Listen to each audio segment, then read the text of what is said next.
Hello friends, welcome to the Biological Life Sciences channel.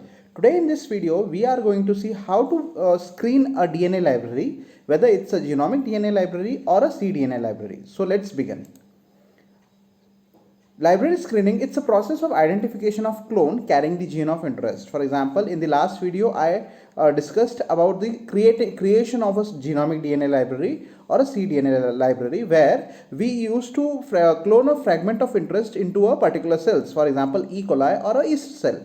So how can we check whether our fragment of interest is present in a particular cell or not? That we can do by screening and preservation of the libraries. Okay. So the screening here, it relies on a unique property of the clone. So clone will have a certain property that will help us in distinguishing whether a fragment of interest that we have cloned is present in the cell or not, or in the library cells or not. Okay, so this depends on the vector that you are using. So it's a collection of 1,000 clones in the form of either plaques or colonies. Okay, so it can be a different one. So it will be based on detecting a particular DNA sequence or gene expression also. So let's see how we can do that.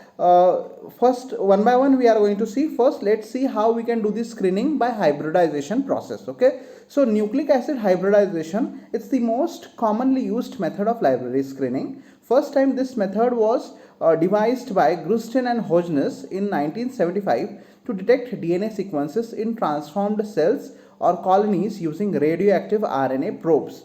So here it relies on the fact that the single stranded nucleic acid can bind to the complementary nucleic acid here. So this probe hybridizes to its complementary sequence and helps in identification of specific sequence. So you can add certain things to the probe in order to visualize the probe, and then you can check whether your fragment of interest is present or not. So there are two methods of it. The commonly used methods of hybridization are, first one is colony hybridization and second one is plaque hybridization. So let's see this in details. First, colony hybridization. It's a technique which is also called as replica plating. It allows the screening of colonies plated at high density using radioactive probe, and this method can be used to screen plasmid or cosmid based libraries, and it's very helpful. Let's see how we can do that. This is the diagrammatic representation of the colony hybridization technique. You can see here at the starting, this is the plate that is grown with the colonies. The colonies are countable one here. You have to place a nitrocellulose or a nylon membrane onto it and press it. So what will happen, whatever the position of the colony which is there in this plate will get adhered to this membrane also. And we have to keep this plate and we have to transfer this membrane into the similar plate. Okay, and allow the original plate, that is master plate, to grow, and this will be the replica plate here. This replica plate we will allow it to grow again. Here you can see this replica plate, we are allowing it to grow here. So what will happen, whatever the colonies that have adhered to the upper surface of the membrane will also grow here, and the same colonies in the same position will also grow here. Now once the colonies are grown onto this medium which is below, the nylon membrane is separated carefully so that the colonies are still in adhered position to the nitrocellulose membrane. So what will happen here, you have to treat the membrane with the following solutions. First is denaturing solution, then neutralizing solution, then wash, and then dry fix the DNA. So this is a process in which you are going to burst this cell here or bacterial cell, you are going to neutralize it and again wash it, and whatever the DNA that is released here, you are going to fix that DNA onto the nylon or nitrocellulose membrane. Due to this, what is going to happen, the bacterial DNA is fixed here, and you have to hybridize it with labeled probe. So the probe here can be labeled using radioactive molecules or elements or atoms also, or you can go for a non-radioisotopic detection also. So here again you have to wash thoroughly after adding the probe, and then you have to go for autoradiography. Now when you see when you place this membrane into the autoradiography machine, the machine is going to detect the probe. Suppose it is shown here that the probe has binded to this position or this colony, this specific colony. Now you have to take the X-ray film which will show you the exact position of the colony onto the nylon membrane. You can compare this film with the master plate and locate that colony, and that colony can be picked up and grown separately, and you can identify the clone like that. Okay, so this is the method which is called as a colony hybridization, and it's a very important method. Now let's see the next method, that is plaque hybridization. It is also known as plaque lift technique and was developed by Benton and Davis in 1977 and employ a filter lift method applied to phage plaques. You know that when a phage infects a bacteria, it forms plaques. Okay, it depends on what type of cycle it's going to follow, whether it's a lysogenic cycle or a lytic cycle. So that procedure is a completely different procedure, but here we have to screen by using plaque hybridization. So here what will happen, isolation of recombinant phage by nucleic acid hybridization as its most probably used method also. Let's see how it is done. Here the nitrocellulose filter is applied to the upper surface of the agar, making it a direct contact between plaque and filter. Means we are going to insert, or here the vector which will be used will be a lambda phage vector. Okay, so what will happen, I already discussed about this vector into the in my last video, where you know, the central virulent part of the lambda phage is removed and your fragment of interest is added, and the ends of this fragment or the genomic or the phage DNA is having cos site. So this circularizes and then we are allowing it to infect to the cell. So naturally we are keeping only the genes that are going to form plaques. Okay, so this plaque will contain phage particle here, and it will be in a considerable amount of unpackaged recombinant DNA along with it in the filter. So bacteria will be dead at that place where plaque is formed, and then there will be lots of phages having a fragment of interest. Okay, so the DNA here is denatured and fixed onto the filter and hybridized with the radioactive probe and assayed by autoradiography, just as we did in the first method, colony hybridization. So let's see see it properly. This is the individual phage plaques on the plate. This plate is master plate here. You have to fix that membrane onto this. Okay, when you fix that, you have to allow it to grow and remove the membrane slowly. After that, you have to again allow the membrane to grow further so that the colonies will recover. Now here the DNA or the DNA of the bacteria is DNA along phage or bacteria along with the dead bacteria along with the phage is present onto this membrane. Now the single stranded phage here is allowed to fix on this, and then the DNA will be fixed onto this membrane using dry fix method or baking method. Now due to this, what will happen, the DNA gets fixed at the respective positions of the plaque that is formed on the plate.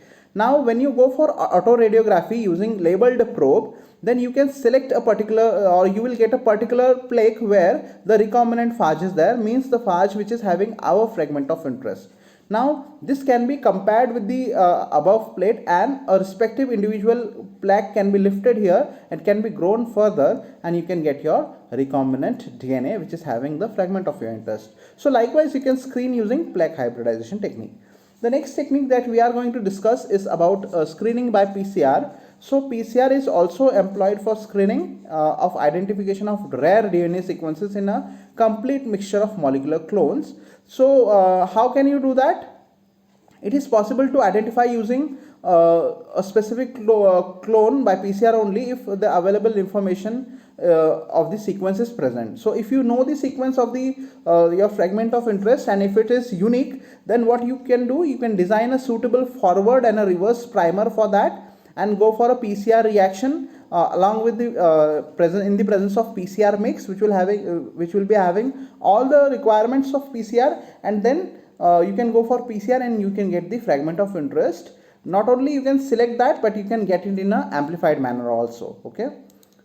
Let's see the blue-white screening. It is one of the widely used technique and a very simple technique also, which is examined for successful cloning. Okay, so here the insert, the main thing is it is used, the LAC-Z gene is used here as a screening gene or a selectable marker here. You know that the LAC-Z gene is having certain sequences. One is alpha sequence or alpha peptide sequence, and then remaining is beta peptide sequence. Okay, so this alpha peptide sequence and beta peptide sequence of the whole gene LAC-Z, that is for beta galactosidase, forms a functional protein. So what is done here, the LAGZ gene is present into the cell, but the cells are modified such that only the alpha portion or the alpha gene or alpha protein synthesizing gene of this beta galactosidase enzyme is removed, and this alpha portion is cloned into a vector, plasmid vector.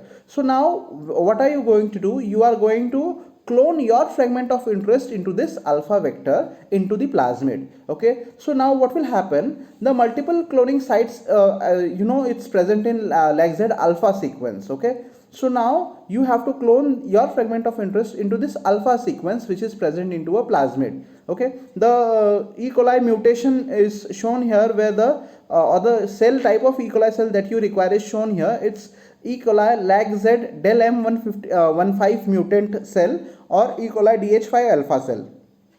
You can use this special strain of E. coli for this purpose.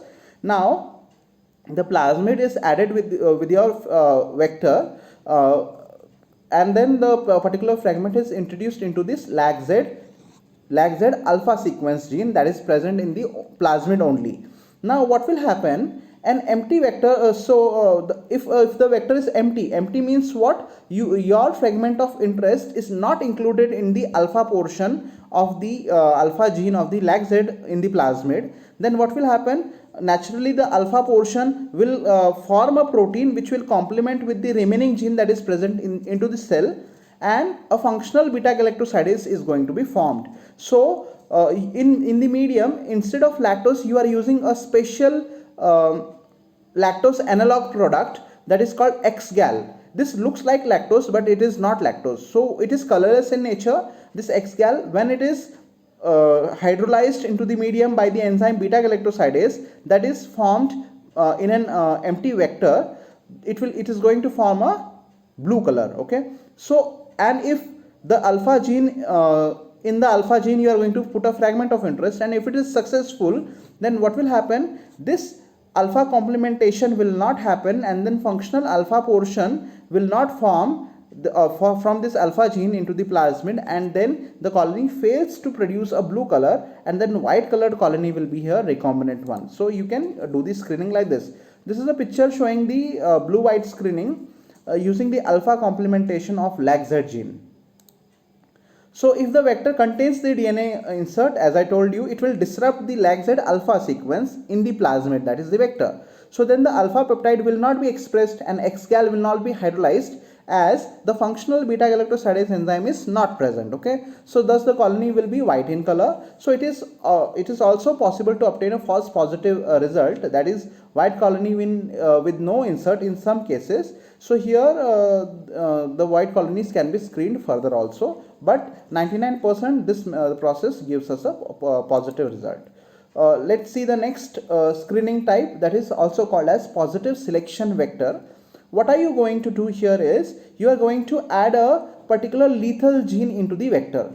So what will happen? Your this lethal gene, either it can digest the whole genomic DNA of the bacterial host, or it can kill the host cell. Okay, so this lethal gene is having lots of multiple cloning site. So okay, the expression of lethal gene disrupts by the ligation of DNA insert in the cloning site. So what are you going to do? You are going to insert the fragment of interest in the genomic DNA library into this lethal gene. Okay, so this lethal gene will be insertionally inactivated. Now when the lethal gene is inactivated, it is not going to produce a particular product which will harm the cell or which will kill the cell. So that particular cell which is having our fragment of interest will only grow onto the medium. So as a result, only the cells with recombinant plasmid are able to grow. This approach is a very good approach and saves time and cost, since it typically yields 99% recombinant clones. So you can see, if your experiment is successful, then a very few selected colonies are going to grow here, in which the lethal gene is disrupted. So this is a very good technique and an easy one also. Then next technique is diagnostic restriction digestion. Okay, so what will happen when you add a particular plasmid with our fragment of interest, or the fragment from the genomic DNA library or a cDNA library? Naturally it is going to increase the size of the plasmid. Okay, so you have prepared the vector using a certain set of restriction enzymes which is having a very specific restriction site, okay, and digesting that plasmid without the interest insert is going to give you specific pattern or specific sizes of fragment, okay. But if the fragment of interest or if the fragment from the genomic DNA library that we are screening or the cDNA that we are screening from cDNA library is present, then the plasmid is going to show us a different pattern when run on the agarose gel. You can see this by this image. This colony, the 4th number colony, is having a fragment of interest, as the size of the plasmid is a different one here, or the fragment also is a bigger one than the remaining one. So likewise you can use the restriction digestion to screen the library. The next method is colony PCR method. Here you are using a PCR to check whether the fragment of interest or the fragment from genomic DNA library or the cDNA library is present into a particular bacterial colony or not, okay. This may be primer, inert specific, vector specific, or both to detect the insert, okay. So here the orientation of the vector or orientation of insert is very important also. The colony screening by PCR is suitable for inserts that are shorter than 3 kb. It is having individual colonies that can be subjected directly to the PCR mix using PCR reagents. So what is done here, the suspected colony is directly taken and it is taken into the PCR vial, and PCR mix, master mix, is added into this. The remaining portion of the colony may be kept for further research also, because here if the fragment of interest is present in the colony PCR vial, then that remaining colony suspension or colony part can be used for further growing that colony, okay. So appropriate antibiotics is used for further screening once the PCR reaction is done. Let's see how it is done. You can see here the bacterial master mix is PCR master mix is added into the vial, and you can see the identification of recombinant adenoviral vector by a colony PCR is done here. The number of colonies was put here. So the PCR, the bacterial colony which was having a fragment of interest when infected by adenovirus was only giving us the result, means what, the primers which were added specific for a fragment or a fragment that we are searching or screening yielded a PCR product, okay. So these are the colonies that is having a our fragment of interest. So colony PCR can be used for screening likewise. Let's see now the sequencing. It is one of the most accurate way to verify the recombinant clones is by sequencing. Naturally, if you sequence, naturally you can get the particular sequence that you want or not, okay. So plasmid DNA is first isolated if the plasmid vector is used here. Then the insert is identified by Sanger sequencing using sequencing primers appropriate for the vector. Sequencing across the entire insert is required to verify exact sequence of the insert. So this is a method, it's an expensive one because you have to clone or you have to sequence the whole fragment here. So sometimes if you want exact result, you can go for such kind of screening.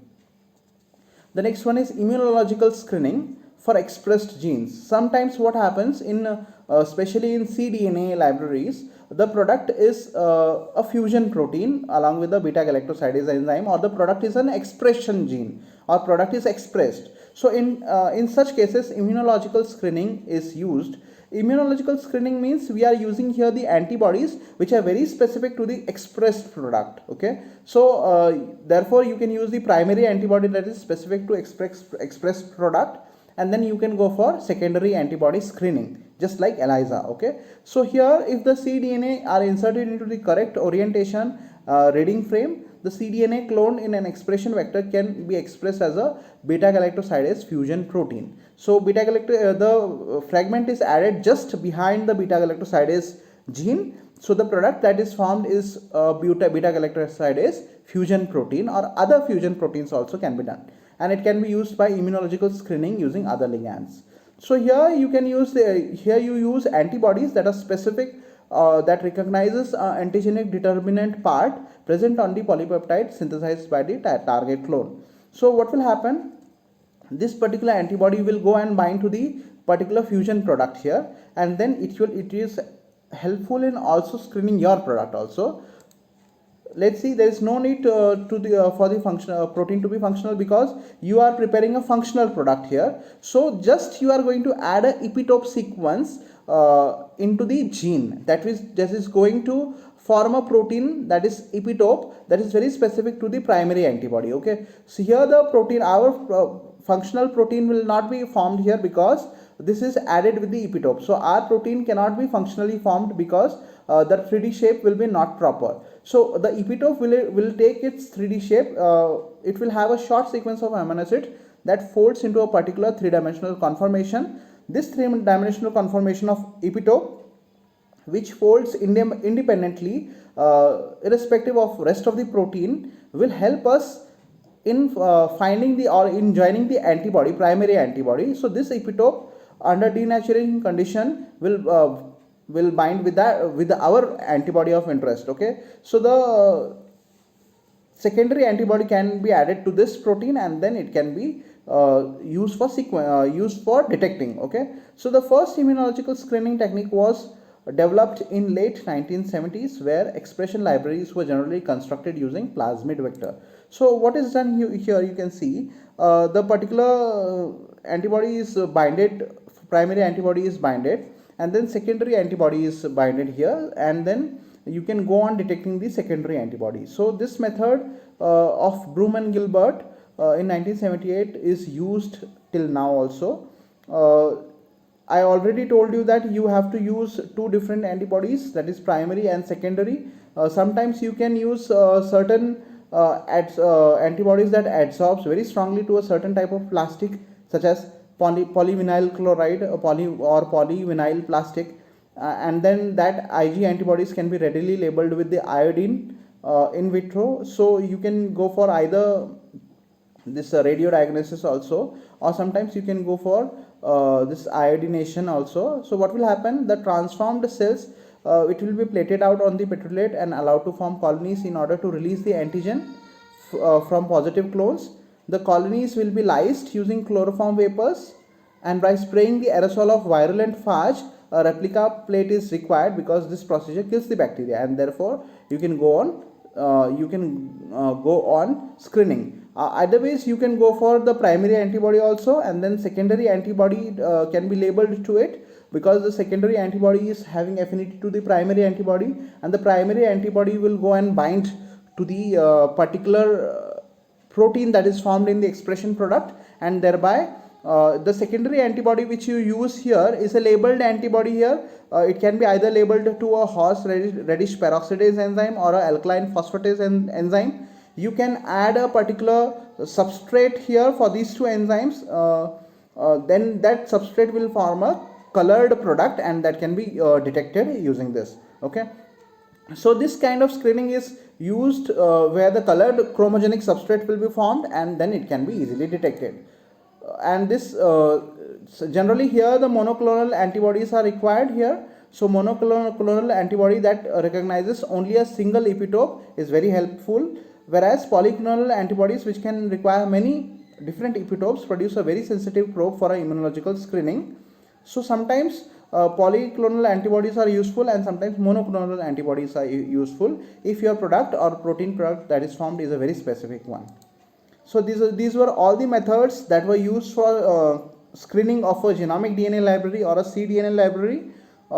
If you like the video, please press like button, share, comment and subscribe. Thank you for watching this video.